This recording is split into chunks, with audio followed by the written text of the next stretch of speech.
Hi everyone, welcome to week 11 of our Fundamentals of College writing class. This is actually one of our busier week in fundamentals. You're going to be working mainly on your final reflections assignment. The final is not due until the end of the semester, but we'll be doing our third reflections workshop.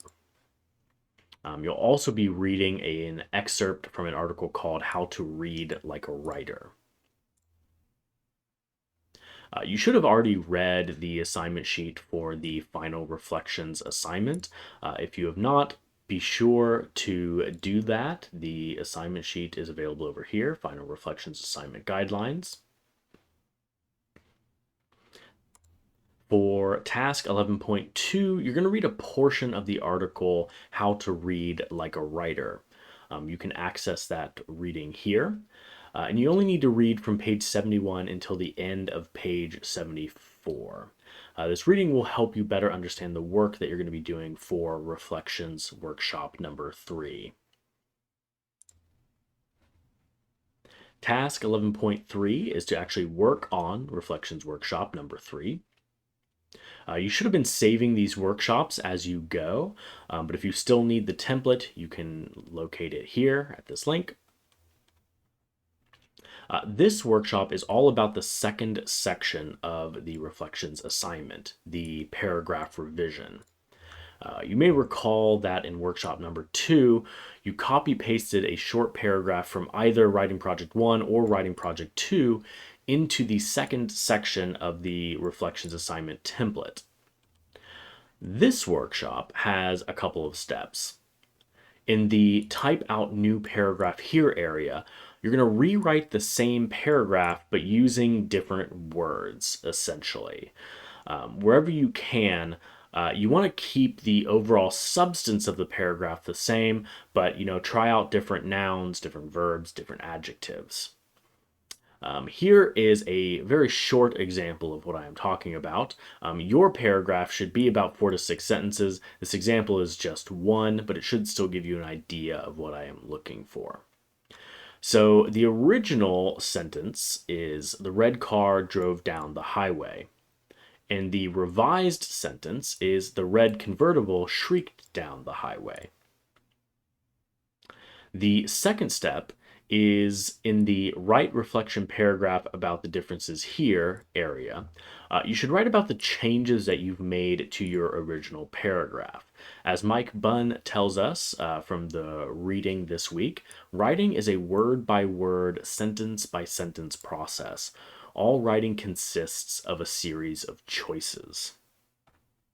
So I'd like you to reflect on the word choices, grammar choices, and tonal choices that you made while writing the original paragraph. What does the experience of writing the new version allow you to understand about the rhetorical choices that you made when composing the original version? Does composing a new version reveal any room for improvement in your writing that you would like to address going forward in your writing career? You don't have to write about every change that you made. Isolate and describe only the most significant changes and make sure your paragraph is 200 words for this workshop. Here is an example of what my reflection on the red car sentence might look like. As I wrote the new version, I realized that the original used neutral language. I wanted to add sensory imagery and use the description of the car to reflect the personality of my character. Naming the car type convertible adds specificity and suggests that the driver is fashionable and rich.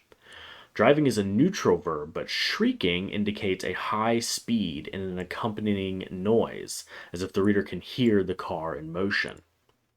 This verb communicates the reckless attitude that the rest of my vignette associates with the character as well. Every car drives. There are many red cars. The changes I made single out the car's uniqueness to the story in my writing project 1 and work in service of characterization. So essentially, you're taking a paragraph from one of your previous papers, you're rewriting it, changing up some of the words, and then reflecting on how those changes impacted your writing and what those changes reveal about the nature of your original paragraph.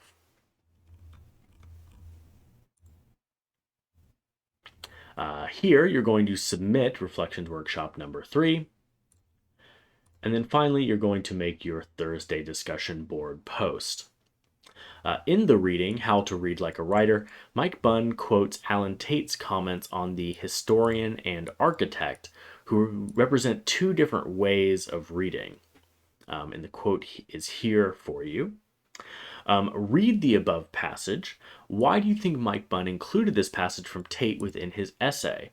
Put the distinction between the historian and the architect into your own words. How are the difference between these two professions related to reading? That is all for this week. If there's anything I can help you out with, make sure to let me know, and have a good week.